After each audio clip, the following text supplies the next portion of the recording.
Cabinet all party meet, Owaisi గారి positive స్పందన, నల్ల బ్యాడ్జీలు ధరించి రేపు నిరసన ప్రదర్శన చేయండి అని ఆయన ఇచ్చిన పిలుపుతో పాటు చాలా అంశాలు మాట్లాడటానికి మనతో ఉన్నారు జియో పొలిటికల్ అఫైర్స్ ఎక్స్పర్ట్, అలాగే సీనియర్ జర్నలిస్ట్ సురేష్ కొచాటిల్ గారు. నమస్తే సురేష్ కొచాటిల్ గారు. నమస్కారం.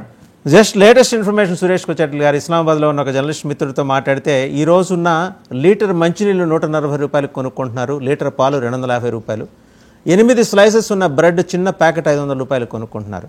చాలా వేదనతో మాట్లాడాడు ఆయన. పాకిస్తాన్ పౌర సమాజం ఈ ఉగ్రదాడిని ఖండిస్తోంది, మాకు సంబంధం లేని దాని వల్ల ఎంటైర్ పౌర సమాజం బాధపడుతోందని. మనం మాట్లాడే ముందు ఈ ఉగ్రదాడికి సంబంధించి ఒక చిన్న పిల్లవాడు అక్కడ ఏం మాట్లాడాడో చూసి వెళ్దామండి డిబేట్లోకి. तुम भागे और छुपे, आतंकवादी ने ढूंढ लिया. हमें तो टोटल 2 ही दिखे थे. एक ने बोला कि मुसलमान अलग हो जाओ और हिंदू अलग हो जाओ, जेंट्स को बस, और हिंदू वाले जेंट्स को गोली मार दी गन से. और बाद में जब वो अचानक से गायब हो गए, चले गए, तब सब बोले जो बचे हैं वो भागो नीचे. तो हम नीचे भाग गए. मम्मी दीदी ने तो मेरे को घोड़े पर बिठा दिया था. मम्मी दीदी उतर के आई, मैं घोड़े से आया. मुझे लगा तो गए थे, मेरे को लगा गए, अब तो गए, पर उन लोगों ने बचा लिया. मेरी मम्मी तो जा नहीं रही थी, मेरे पापा को छोड़ के, पर हम दोनों के लिए तो जाना पड़ा था. हाँ, कलाम बोल रहे थे. और मुसलमान बोल रहे थे, मुसलमानों को अपनी भाषा तो आती होगी, वो बोल रहे थे मुसलमान. 3 बार कलाम बोला, 3 बार उन लोगों ने मुसलमान बोला, और जो हिंदू थे उन्हें शूट कर दिया. हमने तो 2 देखे. సో చూసారు కదా సార్ సురేష్ కొచాటిల్ గారు, పసిపిల్లాడు వాస్తవం చెప్పాడు, అక్కడ వేరు చేసి చంపారు మరి అని.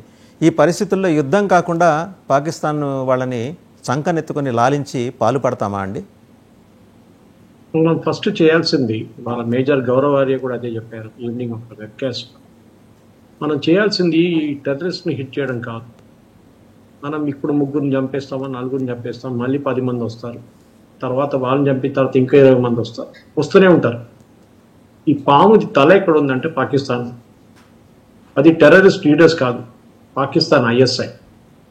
వాళ్ళని కొట్టాలి.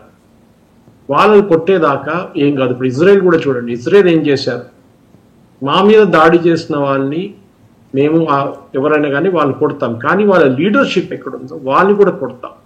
చాలా క్లియర్ అని అన్నా. దానికోసం ఇరాన్లో వెళ్ళి ఒక హమాస్ లీడర్ని కొట్టారు.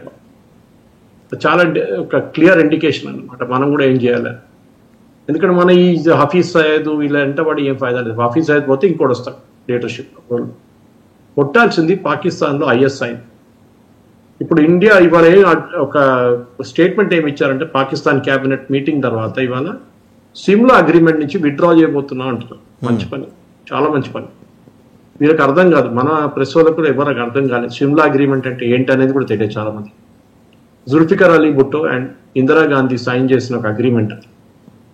దాంట్లో ఇందిరాగాంధీ గారు, వీళ్ళందరూ ఇందిరాగాంధీ చాలా పెద్ద టఫ్ డిక్టేటర్ అది ఇది అని చెప్పుకుంటారు, కాంగ్రెస్ వాళ్ళు టఫ్ లీడర్ అని చెప్పుకుంటారు. 5200 స్క్వేర్ మైల్స్ అంటే మీకు అర్థమవుతుంది, దాన్ని మల్టిప్లై చేసుకుంటే కిలోమీటర్స్ వస్తుంది. 200 మైల్స్ పాకిస్తాన్కి ఇచ్చేసింది టెరిటరీ. ఆలోచించండి, 1600 కిలోమీటర్లు అండి, దగ్గర 16,000 కిలోమీటర్స్ గిఫ్ట్ ఇచ్చేసింది రిటర్న్ పాకిస్తాన్కి. అది మన ఆర్మీ క్యాప్చర్ చేసిన ఏరియా. అక్కడ ఉండకుండా అక్కడ దాంట్లో కొంచెం ఏరియా రిటైన్ చేసుకున్న తర్వాత మన ఈ కార్గిల్ వార్ జరిగినప్పుడు మీకు గుర్తుంటుంది, తోలోలింగ్ రేంజ్ అదంతా. దాని వెంటకున్న ఏరియా పాకిస్తాన్ వచ్చారు చూడండి, అక్కడ అటు పైకి నుంచి వచ్చారు వాళ్ళు ఫస్ట్. ఆ ఏరియా మన చేతిలో ఉండే. ఇది చెప్పుకుంటూ పోతే చాలా బాధ అనిపిస్తుంది. ఎందుకంటే కాశ్మీర్లో మనం ఆక్యుపై చేసుకున్న టెరిటరీ, పాకిస్తాన్ వెళ్ళి మనం ఆక్యుపై చేసుకున్నాం, పాకిస్తాన్ ఆక్యుపైడ్ కాశ్మీర్, ఆ దాంట్లో కూడా పాకిస్తాన్కి ఇచ్చేస్తారు ఇందిరాగాంధీ.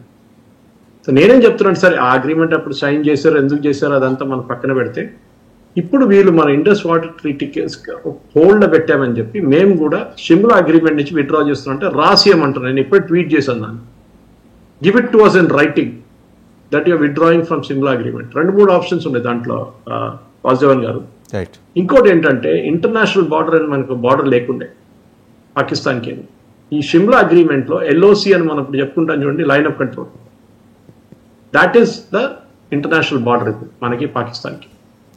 కానీ వీళ్ళు షిమ్లా అగ్రిమెంట్ విత్డ్రా చేశారనుకోండి, అది కూడా పోతుంది. అంటే మనం రేపు దూసుకొని పాకిస్తాన్ లోపల దాకా వెళ్ళొచ్చు. అగ్రిమెంట్ లేదు కదా, అయిపోయింది కదా. షిమ్లా అగ్రిమెంట్లో ఇంకా చాలా పాయింట్స్ ఉన్నాయి, కానీ ఈ 2 మెయిన్ పాయింట్స్. ఒకటి, మనం ఇచ్చిన 16,000 స్క్వేర్ కిలోమీటర్స్ మాకు ఇచ్చేసేయండి, ఇవ్వకపోతే మేము వచ్చి తీసుకుంటాం.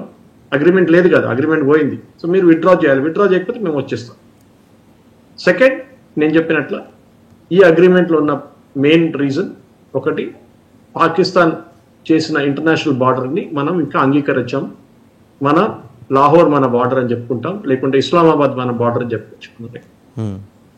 సో ఇది పాకిస్తాన్ మీద దాడి చేయడం అంటే చాలా ఈజీ అని, కానీ అది కాదు. మనం చేయాల్సింది కూల్ మైండ్ లో ఆలోచించి ఒకటి సురేష్ గారు అయితే ఇప్పుడు సిమ్లా అగ్రిమెంట్ సంబంధించి మీరు మాట్లాడిన దాన్ని బట్టి Pakistan has digged its own graveyard అనుకోవచ్చా? కరెక్ట్. వాళ్ళకి తెలియదు. నేను చెప్పాను కదా, వాళ్ళకేంటి, మన వాళ్ళు కూడా తెలియదు. ఆ టైంలో ఉన్న చాలా మందికి గుర్తుంటుంది అగ్రిమెంట్, కానీ ఈ 2 మెయిన్ సేలియంట్ పాయింట్స్ అంటారు. దాని తర్వాత చాలా చిన్న చిన్న పాయింట్స్ ఉన్నాయి, దట్ ఈస్ నథింగ్ గ్రేట్. మన అందరూ ఏమైనా కొట్లాడుంటే మనం కూర్చొని మాట్లాడుకోవాలి, అదంతా నార్మల్ థింగ్. ఇప్పుడు ఇండస్ వాటర్ ట్రీటీ కూడా మోదీ గారు ఏం చేశారు, ఆపారు అంతే, put it on pass. Indus water లో మనం మెయిన్ ఇండస్ రివర్, ఏది మన టిబెట్ నుంచి వచ్చే రివర్, ఆ నదిని మనకు ఒక డ్యామ్ కట్టలేదు మనం ఇప్పుడు దాకా, ఎందుకంటే అగ్రిమెంట్ లో ఉండే అది. Indus water treaty Nehru sign చేసిన 1960లో, అయూబ్ ఖాన్ అప్పుడు సైన్ చేసిన అగ్రిమెంట్ లో మనం ఇండస్ మీద డ్యామ్ కట్టకూడదు అని అగ్రిమెంట్ చేసుకున్నాం. పాకిస్తాన్కి భయం ఉండే, ఏదో ఒక రోజు వీళ్ళు నీళ్ళు ఆపేస్తారు అని. దానికోసం డ్యామ్ కట్టకూడదు అంటే మనం నెహ్రూ గారు ఒప్పుకున్నారు, yes we will not build any dam. కానీ రవి బియాస్ పంజాబ్ వైపు నుంచి వెళ్తున్న రివర్ మీద డ్యామ్లు కట్టారు.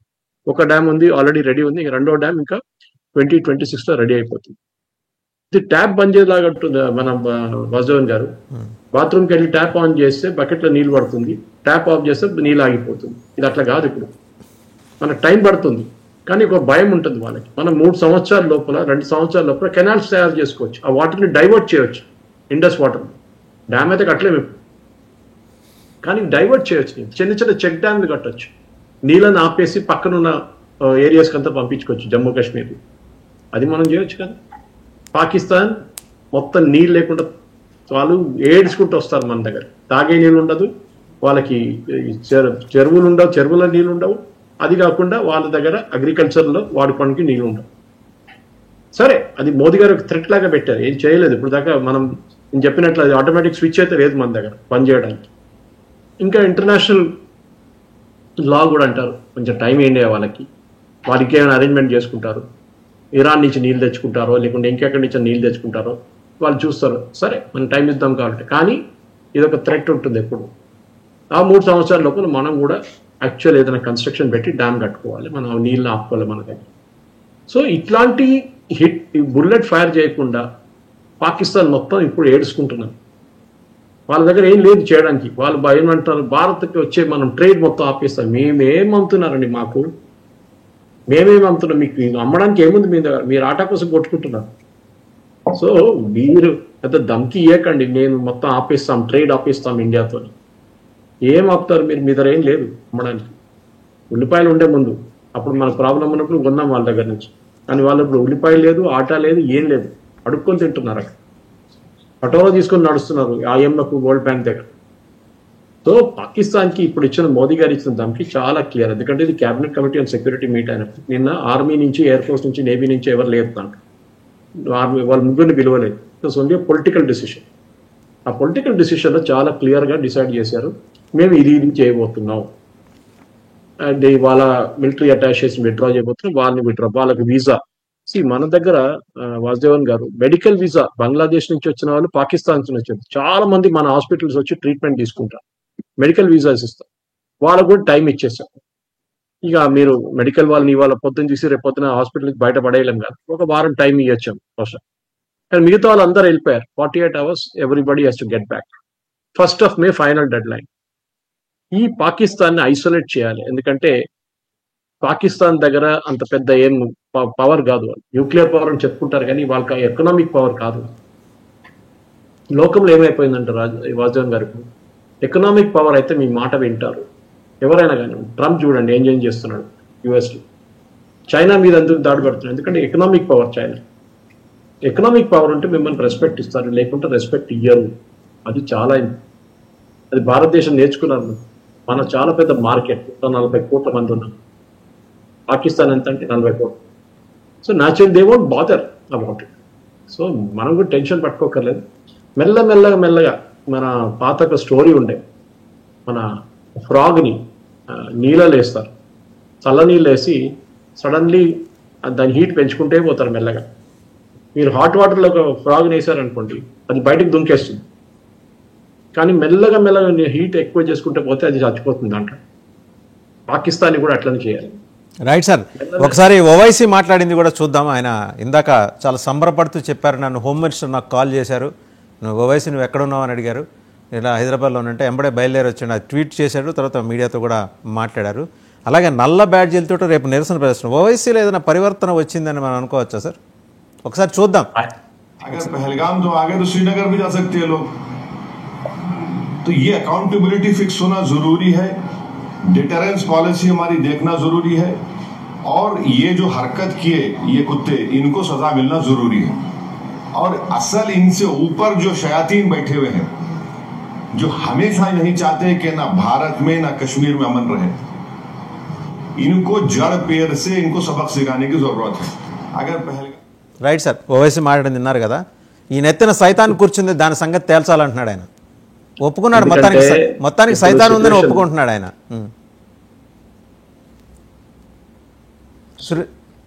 ప్రాబ్లం ఏమైందంటే ఆయనకు భయం వచ్చేసింది. ఎందుకంటే ఈ దాడి హిందువుల మీద జరిగింది, హిందువుని చంపారు. ఇప్పుడు ఏమైపోతుందంటే రేపు ఓవైసీ ఎక్కడైనా తిరిగితే ఆయనకి ఎవరైనా రోడ్డు మీద కూడా ఆయన కొట్టచ్చు. అంత కోపం ఉంది హిందువుల్లో. ఎందుకంటే ఇది లేనిపోయినప్పుడు అది ఎక్కువ మాట్లాడిన అంటాడు కదా. ఇవాళ చూడండి మొత్తం మారిపోయింది, టోనే మారిపోయింది. ఎందుకంటే భయం వచ్చేసింది. హిందువులందరూ కుమ్మక్కై ఇప్పుడు వచ్చి హిందువులందరూ కలిసి రేపు మమ్మల్ని ఏమైనా చేయవచ్చా అని ఒక భయం వచ్చేసింది. అదొక మేజర్ ఫ్యాక్టర్. ఎవరినో వచ్చి అందాదున్ ఫైరింగ్ చేసి చాలా మంది చనిపోయారంటే దాంట్లో ముస్లింలు ఉంటారు, హిందువులు ఉంటారు, క్రిస్టియన్స్ ఉంటారు, అందరూ. ఇది అట్లా కాదు కదా. పిలిచి పేరు అడిగి ఐడి కార్డు చూసి ప్యాంట్ ఇప్పేసి దాని తర్వాత చంపారు. కల్మా జాదవ్ ఉన్నారు, డౌట్ ఉంది. సో న్యాచురల్లీ ఓవైసీకి భయం వచ్చేసింది. హిందువులు అగ్రెసివ్ అయిపోతారు. మోదీ గారు ఏం చేస్తారో చెప్పలేము. మీకు ఎట్లా అయిపోయిందంటే సిచ్యువేషన్ పిచ్చొంత ఎట్లా రాయి వచ్చినట్టు సంగతి ఎక్కడ వేస్తాడో తెలియదు. హిందువులు ఆ పరిస్థితికి వచ్చేసారు. ఫస్ట్ టైం ఈ ఇంట్లో కూర్చొని డ్రాయింగ్ రూమ్ లో కూర్చొని డిబేట్ చేసే హిందువులు కూడా ఇప్పుడు యాక్టివ్ అయిపోయారు. అంటే రేపు వాళ్ళు కూడా ఇదే పరిస్థితిలో ఉంటుంటారు. దాకా వాళ్ళు ఏమనుకున్నారంటే మాకేం కాదని, మాకు ఎవరు ముట్టరు, మమ్మల్ని ఏం చేయరు, అందరు పీస్ఫుల్ గా ఉన్నారు కదా కమ్యూనిటీ. తెలిసిపోయింది వాళ్ళకి. మీది కూడా ఒక రోజు మీ టైం వస్తుంది, ఆ రోజు మిమ్మల్ని వేసుకుంటారు. సో భయం ఉంది ఇప్పుడు హిందువులకు. అదే భయం ముస్లిమ్స్కి వచ్చింది. అదే ఓవైసీలో బాడీ లాంగ్వేజ్ చూడండి. ఓవైసీ లేకుంటే ఎట్లా మాట్లాడతారు మన అందరికి తెలుసు. ఇప్పుడు రోడ్డు మీద దిగితే హిందువులు తిడతారు, ఎయిర్పోర్ట్ లో కలిస్తే హిందువులు తిడతారు, ఫ్లైట్ లోపల కూడా మిమ్మల్ని తిట్టొచ్చు. మీరు జై ప్యాలెస్టైన్ అని చెప్పి మీరు ఓత్ ఆఫ్ ఆఫీస్ తీసుకున్నారు, యుఎస్ కి మీ వీసా క్యాన్సిల్ అయిపోతుంది, డిప్లొమాటిక్ వీసా. మీకు వీసా ఉండదు, ట్రంప్ రానియడు. మీరు ఇదే you will be marked out. అది ప్రాబ్లం. రేపు బాయ్కాట్ పెట్టారనుకోండి, boycott all shop belonging to one religion. ఏం చేస్తారంటే జరిగింది ఇంతకు ముందు కూడా. అప్పుడు ఏం చేస్తారు? దుకాణాలన్నీ బంద్ అయిపోతాయి. కాశ్మీర్లో ఉన్న వాళ్ళకు కూడా తెలుసు. ఇప్పుడు నేను కాశ్మీర్లో ఒక ఆర్మీ ఆఫీసర్ మాట్లాడిన మా ఫ్రెండ్ ఒక వీడియో పంపించున్నాను, తన టెక్స్ట్ పంపించాను వీడియో. దాంట్లో వాళ్ళు అంటున్నారు అక్కడ సోల్జర్స్ వెళ్ళినప్పుడు వీళ్ళే చెప్పారంటే ఒక గుర్రం తీసుకున్న పోనీ వాళ్ళు వీళ్ళు హెల్ప్ చేస్తారు, వాళ్ళు అది చేస్తారు. కాదంట, వాళ్ళు పక్కన నిలబడి నవ్వుతున్నారంట. మనకు స్టోరీ ఇచ్చిందంటే వీళ్ళు హెల్ప్ చేశారు, వాళ్ళని తీసుకెళ్లారు, చోటుకు తీసుకెళ్లారు, సేఫ్గా ఏం చేయలేదంట. సో కథలు అన్ని బిల్డప్ చేసుకుంటారు వాస్తవంగా. కానీ జరగాల్సింది మోదీ గారు చేస్తారు. మన అందరు కలిసి ఆయన మీద ప్రెషర్ పెట్టక్కర్లేదు. ఈజ్ ప్రైమ్ మినిస్టర్, ఆయన ఏం చేయాలని ఆయనకు తెలుసు, చాలా క్లియర్ గా తెలుసు. చేయాల్సింది చేస్తారు కూడా, దాంట్లో డౌట్.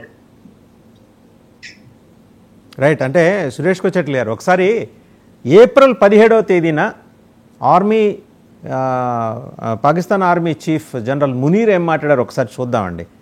అంత దాకా ఒక టోన్ అండ్ టెనర్ ఉంది, తర్వాత మారింది. ఆ రోజు స్పెసిఫిక్గా మాట్లాడింది ఒకసారి చూడండి సార్. की कहानी अपने बच्चों को जो है आपने जरूर सुनानी है ताकि वो पाकिस्तान की कहानी ना भूलें. Well, our forefathers they thought that we are different from the Hindus in every possible aspect of life. Our religion is different, our customs are different, our traditions are different, our thoughts are different, our ambitions are different. That was the foundation of the two nation theory that was laid there. That we are two nations. We are not one nation. So because of that, our forefathers, they struggled, mounted that incessant struggle to create this country. Our forefathers, they have sacrificed immensely. And we have sacrificed a lot for the creation of this country. And we know how to defend it. My dear brothers and sisters and sons and daughters, please don't forget the story of Pakistan. And don't forget to narrate the story of Pakistan to your next generation, so that their bond with Pakistan, it never weakens. Whether it is the third generation or the fourth. Right, చూశారు కదండి. Incessant struggle అట. మంచి vocabulary అండి, నాకు ముచ్చటేసింది. ఆయన English నాకు నచ్చింది sir. ఏమైతానండి ఆయన ఇంగ్లాండ్ లో చదువుతారు కదా, ఇన్సెసెంట్ స్ట్రగుల్. ఎవరి కోసం ఇన్సెసెంట్ స్ట్రగుల్ చేశారండి? పక్క దేశంలో బాంబు దాడులు చేయడానికి, పక్క దేశంలో వాళ్ళ ప్రాణాలు తీయడానికి ఇన్సెసెంట్ స్ట్రగుల్ చేశాడా? అండ్ నెక్స్ట్ జనరేషన్స్ కి పాకిస్తాన్ చరిత్ర తెలియాలట. ఇంత దుర్మార్గమైన చరిత్ర పాకిస్తాన్కి ఉందని నెక్స్ట్ జనరేషన్ కూడా చదువుకోవాలా? దానికోసం పాకిస్తాన్ వేరు కదా, చదువుకున్న వాళ్ళందరూ బయటకు వెళ్ళిపోయారు. వీళ్ళందరికీ లండన్ లో ఇల్లు ఉంటుంది. Every army general Pakistan 4-star level కి రాగానే వాళ్ళకి లండన్ లో పెద్దగా ఇల్లు తీసుకుంటారు, కొనుక్కుంటారు, మంచి బ్యాంక్ బ్యాలెన్స్, అక్కడే ఉంటారు రిటైర్ అయినారు. Pakistan failed state. పాకిస్తాన్ ఒక ఐడియాలజీ. పాకిస్తాన్ ఒక రాష్ట్రం కాదు. Pakistan is an ideology. అది చెప్పారు కదా, himself said that. Two nation theory గురించి మాట్లాడారు. మన దగ్గర ఏమో వీళ్ళేమంటారు, కాదు Pakistan is a friendly country. కాదు, is very clearly said it. Sorry, Hindus are Hindus. ఇక్కడ ఉన్న ముస్లిమ్స్ గురించి అసలు మాట్లాడలేదు ఆయన. మీరందరూ వేస్ట్ ఫెలోస్ అని చెప్తున్నారు ముస్లిమ్స్ గురించి. పాకిస్తాన్ ఉన్న ముస్లిమ్స్ అంటున్నారు. ఆలోచించండి. సో ఇక్కడ ఉన్న కూడా అర్థం చేసుకోవాలి. అమన్ కి ఆశ అది ఇదని చేసి మీరు చాలా డ్రామాలు చేస్తారు కదా మన దగ్గర మీడియా వాళ్ళు కొంతమంది. ఇలా అమన్ కి ఆశ లేదు, ఏం లేదు. కాఫీర్లను చంపాలి, అది వాళ్ళ పుస్తకాలు రాసుంది. చేస్తారు కూడా, చేస్తూ పోతున్నారు. కాఫీన్కి సంబంధించిన ప్రస్తావన చేశారు కదా సార్, కాఫీన్కి సంబంధించిన ప్రస్తావన చేశారు. మరి కాసేపట్లో మమతా బెనర్జీ మాట్లాడింది కూడా. ఆవిడ మాట్లాడింది అక్కడ ఎలక్షన్ ర్యాలీకి వెళ్ళి, కాఫీర్ లోగోంకో పూరా యహాసే నికల్నా చెయ్యి అనేది మాట్లాడింది. కాసేపట్లో అది కూడా ప్లే చేద్దాం. అంటే ఆవిడ బోర్న్ హిందూ అని అనుకుంటున్నా నేను, తెలీదు తర్వాత ఏమన్నా కన్వర్షన్స్ అలాంటివి ఏమన్నా అయినాయేమో. రెచ్చగొట్టే విధంగా మాట్లాడింది. సో ఒకసారి డాట్స్ కనెక్ట్ చేద్దాం. బంగ్లాదేశ్ ప్రీమియర్ ఆయన ఏం మాట్లాడిన తర్వాత చికెన్ నెక్ని మేము ఇలా నొక్కేసామంటే భారతదేశం విలువెల్లాడిపోతుంది, నార్త్ ఈస్టర్న్ స్టేట్స్ అన్నీ మా కంట్రోల్లోకి, పాకిస్తాన్ అండ్ చైనా కంట్రోల్. ఓపెన్గా అన్నాడు, చైనా కంట్రోల్లోకి వస్తాయి, భారతదేశం తర్వాత చెమటలు పడతాయి భారతదేశానికని. ఈ డాట్స్ కనెక్ట్ చేసిన తర్వాత American vice president India tour, సబ్సిక్వెంట్గా అదే సమయానికి మన ప్రధానమంత్రి వేరే దేశంలో ఉంటాం, సౌదీ అరేబియాలో ఉంటాం. వీటిని అడ్వాంటేజ్గా తీసుకొని దీనికి సంబంధించిన రూట్ మ్యాప్ అంతా ముందరే చేసుకుని వాళ్ళు రెక్కీ చేశారనేది స్పష్టంగా అర్థమవుతుంది. అవునా కదా సురేష్ గారు? అవునండి, ఎందుకంటే బిల్ క్లింటన్ వచ్చినప్పుడు మీకు గుర్తుంటుంది వాసుదేవన్ గారు, 36 మంది సిఖ్స్ని చంపారు. ఇదే కాశ్మీరీ టెర్రరిస్ట్ 36 మందిని. ఓకే, ఈసారి హిందువుని చంపారు. వీరేం చూస్తారంటే పబ్లిసిటీ కావాలి. ఏ టెర్రరిస్ట్ అయినా కానీ పబ్లిసిటీ కావాలి. అంటే 100 మంది చనిపోతే వాళ్ళ పబ్లిసిటీ, 50 మంది చనిపోతే పబ్లిసిటీ. ఆ టైంలో ఇంటర్నేషనల్ మీడియా భారతదేశంలో ఉంటారు కదా, వైస్ ప్రెసిడెంట్ కానీ ప్రెసిడెంట్ వస్తారు, వాళ్ళు కవరేజ్ తీసుకుంటారు. వాళ్ళు తాజ్మహల్కి వెళ్ళారో జైపూర్కి వెళ్ళారో చూడరు, దీన్ని పట్టుకుంటారు. సో యుఎస్ లో అన్ని పబ్లికేషన్స్ లో ఈ స్టోరీ వచ్చేసింది. భారతదేశం అది టెర్రరిస్ట్ అని చెప్పారు వీళ్ళు. వాళ్ళ దేశం మీద దాడి చేస్తే టెర్రరిస్టు, మన మీద దాడి చేస్తే మిలిటెంట్స్. ఆలోచించండి, లాంగ్వేజ్ మిలిటెంట్స్ అంటారు. న్యూయార్క్ టైమ్స్ లో, వాషింగ్టన్ పోస్ట్ లో మిలిటెంట్స్ అంటారు. సో వాసుదేవన్ గారు సింపుల్ ఇది. మీరు అప్పుడు మమతా బెనర్జీ కూడా చెప్పారు, ఆమెకి ఓట్లు కావాల్సింది ముస్లిం ఓట్లు. కాఫీర్లు అంటే ఆమె ఇంకేమైనా కావాలంటే చెప్పేస్తుంది. ఆమె ముఖ్యమంత్రి అని మర్చిపోతుంది. కానీ ఒక్కరోజు ఏదో ఒక రోజు ఇదంతా తిరిగి కొడుతుంది. ఒకసారి చూద్దాం సార్. అంటే ఇది ఎవరైనా మిస్ అయ్యింటే వాళ్ళకి కూడా తెలియాలి కదా, ఆవిడ ఏంటి అని తెలియాలి కదా. ఒకసారి చూద్దాం. हमको जो मर्जी हो हम करेंगे. एक बात याद रखना, बीजेपी को मदद मत करो. बीजेपी का अगर तुम लोग मदद करोगे कोई, तो अल्लाह का कसम आप लोगों को कोई माफी नहीं करेगा. हम तो माफी नहीं करेंगे. हे लड़ाई में हम लड़ाई करेंगे, हम लड़ेंगे नहीं. जो काफिर है, जो कापुरुष है, वो डरते हैं, वो मरते हैं. जो लड़ते हैं वो जिंदा रहते हैं. हमको సో అదండి ఆవిడ అల్లాకి కుషం ఆ బెంగాలీ స్లాంగ్లో మాట్లాడింది. ఆవిడ ఏం చెప్తోంది, కాఫిర్ల గురించి చెప్పింది, విగ్రహారాధకుల గురించి మాట్లాడింది. మరి ఆవిడ ఏ దేశంలో పుట్టిందో తెలియదు నాకు. ఆ రాష్ట్రానికి వాళ్ళ దౌర్భాగ్యం కొద్ది ముఖ్యమంత్రి అయినట్టుంది. ఆవిడ మాట్లాడుతోంది అండ్ హెచ్చరిక జారీ చేసింది. How different she is from the Pakistani rulers అండి, మీరు చెప్పండి. నో డిఫరెంట్ దాంట్లో డౌటే లేదండి. ఇప్పుడు కాదు కదా, చాలా సంవత్సరాల నుంచి మనకు తెలుసు. ఆమె లాంగ్వేజ్, హిందువుల గురించి మాట్లాడిన, అక్కడ దేవి పూజలకి పర్మిషన్ ఇవ్వకుండా, ఓకే, హనుమాన్ జయంతికి పర్మిషన్ ఇవ్వకుండా, కానీ వాళ్ళ ప్రొసెషన్ ఉంటే అన్ని పర్మిషన్లు వచ్చేస్తుంది. అందుకే వాళ్ళ ఓట్లు రావు, అంతే, ఇంకేమొద్దు. దానికోసం చూడండి, బీజేపీకి ఓటు వేస్తే మిమ్మల్ని అంతే సంగతి మీద అని చెప్పేస్తుంది, ధమ్కి ఇస్తుంది స్ట్రైట్. సో వాసుదేవన్ గారు, ఇది ప్రాబ్లం బీజేపీ మన హిందువులదే. నేను మళ్ళీ అదే మాట చెప్తున్నాను. హిందువులు అనుకుంటారు వాళ్ళ ఇంట్లో కూర్చొని, మా పక్కంటే వానికి హార్ట్ అటాక్ వస్తుంది, నాకు రాదనుకుంటుంది, మీకు కూడా వస్తుందండి. అట్లా మీ గడప మీద వచ్చి కొడతారు ఒకరోజు. ఆ రోజు మీకు తెలుస్తుంది, మీ మీద దాడి జరుగుతుంది. మీరు ఏదో పహల్గామా ఇంకెక్కడ వెళ్ళినప్పుడు ఆ రోజు మీరు ఏడుస్తారు. But it be too late for this kind of things. Suresh గారు, ఇప్పుడు ఈరోజు జరిగిన ఆల్ పార్టీ మీటింగ్, ఎలాగో ఓవైసీ గారు కూడా బయలుదేరి ఎర్లియస్ట్ ఫ్లైట్ ఏది ఉంటే అది తీసుకుని బయలుదేరి వెళ్తున్నారు, వెళ్ళే ఉంటారేమో, చేరుకొని ఉంటారేమో. He is so eager in attending the meeting. But ఏ రకమైన నిర్ణయాలు, అంటే బయట ప్రపంచానికి చెప్పదగిన ఏ రకమైన నిర్ణయాలు తీసుకొని ఉండే అవకాశం ఉంటుంది? బయట ప్రపంచానికి తెలిసిపోతుందండి.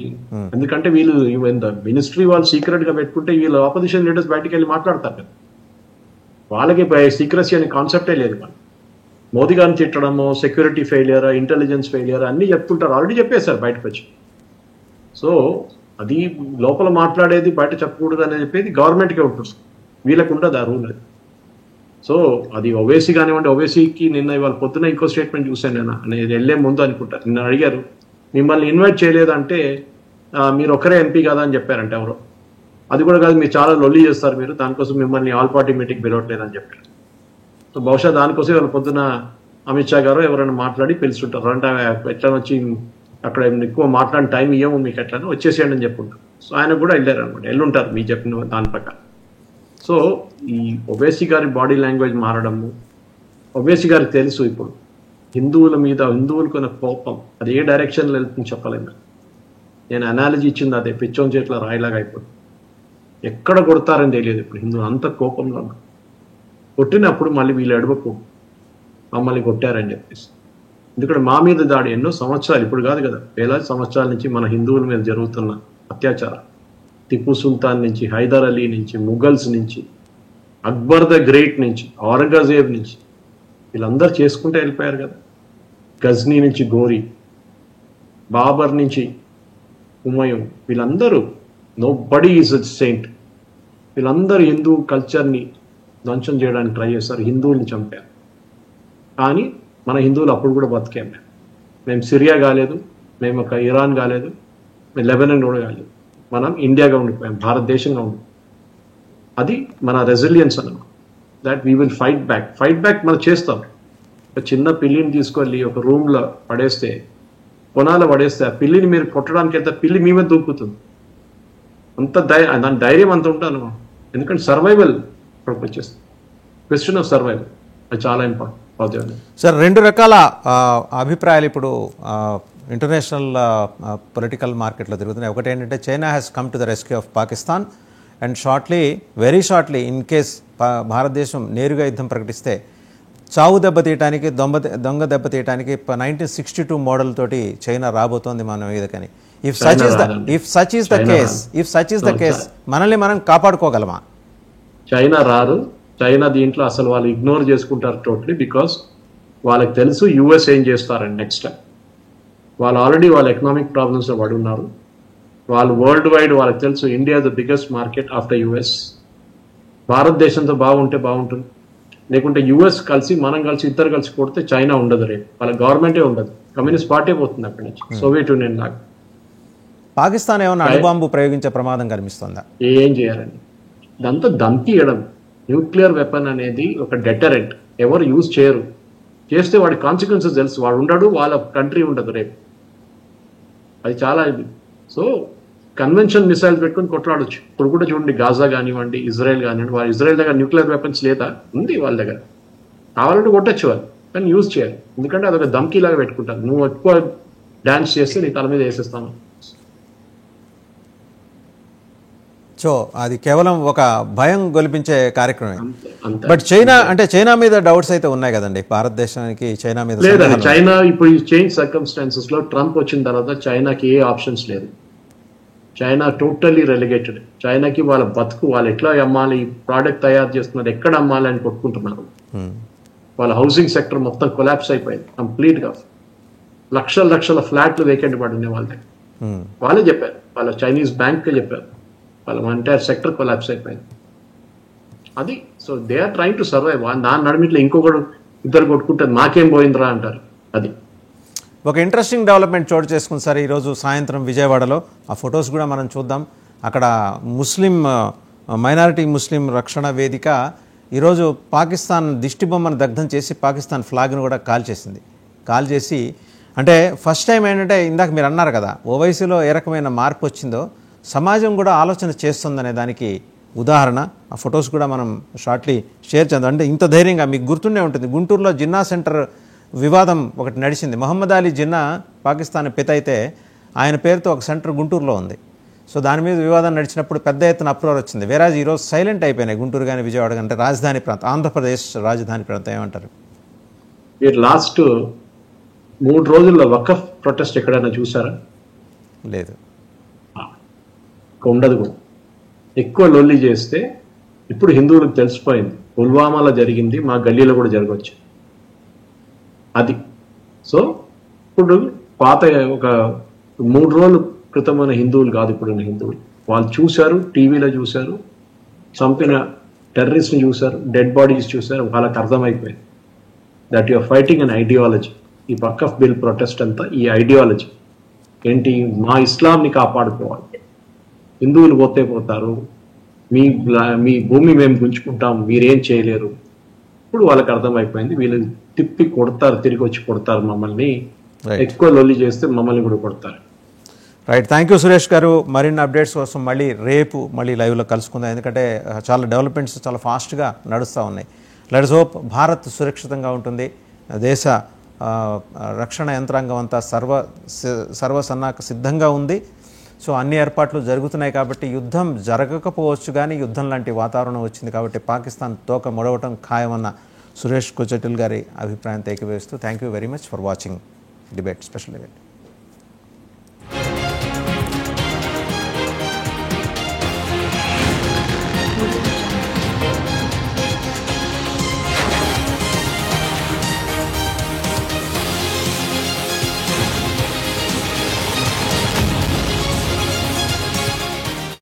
Mana VVIT University. Absolute discipline, absolute education.